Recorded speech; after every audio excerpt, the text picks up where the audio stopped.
वाली बहू।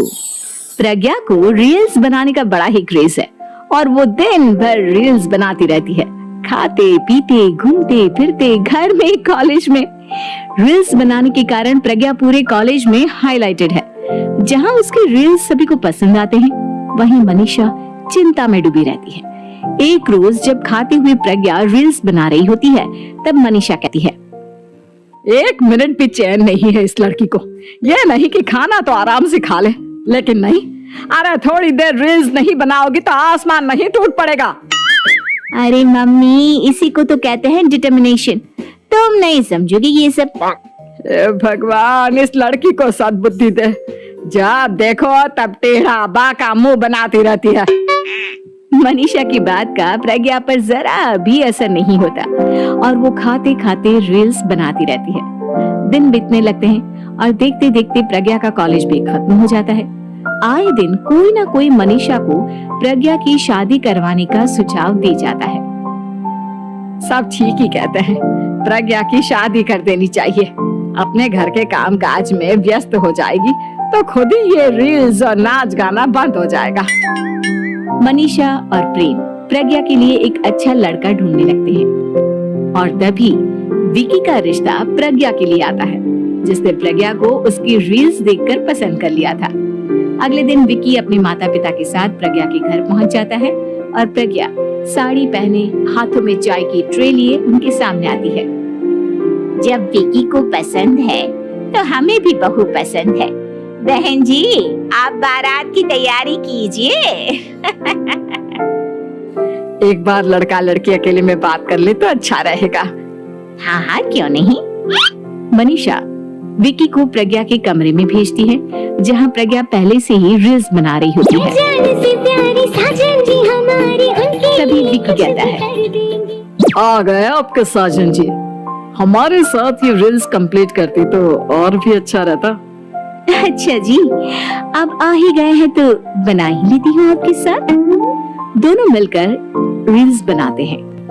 जब वी मीट और तुरंत पोस्ट भी कर देते हैं। फिर विकी कहता है, जब आप साड़ी में चाय लेकर आई तब मुझे लगा कि कहीं मैं गलत घर में तो नहीं आ गया। अब सही है। दोनों की शादी पक्की हो जाती है और शादी के दिन भी प्रज्ञा रील्स बनाने से चूकती नहीं। यहाँ तक कि बारात के समय भी नाचते हुए रील्स बनाती है।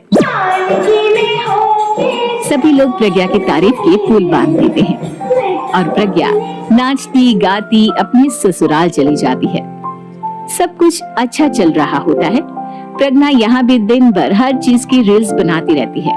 लेकिन कुछ दिनों के बाद जब सुनीता कहती है, बहू, ये रील्स के साथ साथ कुछ काम भी कर लिया करो। वैसे तुझे और क्या क्या बनाना आता है? मम्मी जी, वैसे तो सब कहते हैं कि मैं सब कुछ अच्छा बनाती हूँ, लेकिन मुझे लगता है कि मैं मैगी अच्छा बना लेती हूँ। हाँ, कॉफी भी अच्छा बना लेती हूँ और मुंह तो सबसे अच्छा बना लेती हूँ। हैं? अच्छा अच्छा। सुनीता अपना माथा पकड़ लेती है और कहती है, बहू, कुछ खाना बनाना भी सीख लेती। मम्मी जी, मैं लंबी प्लानिंग कर रही हूँ। जल्दी ही मैं इतनी फेमस हो जाऊंगी कि मुझे पैसे मिलने लगेंगे। हम दोनों सास बहू राज करेंगे, राज लाकर काम करेंगे और लोगों की तो लाइन लगेगी हमसे मिलने के लिए। तेरा दिमाग खराब हो गया है क्या बहू? हंसी मजाक तक ठीक है, लेकिन इस तरह घर नहीं चलते। जितना जल्दी हो इस घर के तौर तरीकों को सीख लो। प्रज्ञा मुंह घुमाकर चली जाती है और तुरंत उसी वक्त एक रील बनाती है।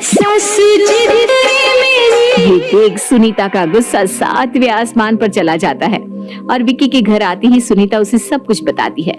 विकी भी अब प्रज्ञा की इन हरकतों से परेशान हो जाता है। तुम टेंशन मत लो मम्मा, मैं देख लूंगा। विकी कमरे में जाता है तो देखता है कि प्रज्ञा रील्स बना रही है। विकी बड़े ही प्यार से प्रज्ञा से कहता है, प्रज्ञा, इन सब के लिए मैं तुम्हें मना नहीं कर रहा हूँ, लेकिन फिर भी हर वक्त तो ये अच्छा नहीं लगता ना। समझने की कोशिश करो, मुझे भी तुम्हारा थोड़ा वक्त चाहिए। मैं जब ऑफिस से आता हूँ तो मुझे समय देने की जगह इसी में लगी रहती है। तुम ज्यादा ही सोच रहे हो। तुम भी मेरे साथ रील्स बनाओ ना, तो तुम्हें भी बहुत अच्छा लगेगा। तुम्हें इज्जत से कोई बात समझ में नहीं आती क्या? दिमाग खराब हो गया है तुम्हारा इस चकाचौंध से। अगर तुमने अपना रवैया नहीं बदला तो मैं तुमसे दूर चला जाऊंगा। तुम ही रिश्ता लेकर आए थे, मुझे लड़कों की कमी नहीं थी और ना आज है। विकी दरवाजा पटककर चला जाता है। धीरे धीरे विकी प्रज्ञा से दूर होता जाता है। एक रोज मनीषा प्रज्ञा के ससुराल उससे मिलने जाती है। तब सुनीता उससे कहती है, बहन जी अब आई हैं तो कुछ दिन यहाँ रहकर जाइएगा, आप ही का घर है। हाँ मम्मी, बहुत दिन हो गए तुम्हारे साथ एक भी रील नहीं बनाई मैंने। प्रज्ञा तुरंत अपने फोन में रील्स ऑन कर लेती है। ये सब मुझसे नहीं होता। तेरा ये भूत अभी तक नहीं उतरा क्या? बहन जी आप कुछ कहती नहीं क्या इसे? जब आप ही कुछ नहीं कर पाई तो मैं कर ही क्या सकती हूँ, सास तो वैसी ही बदनाम है। शाम को घर की लाइट चली जाती है और मनीषा प्रज्ञा से कहती है, मेरे घुटनों में बहुत दर्द हो रहा है, तू लाइट का कुछ इंतजाम करना बेटा।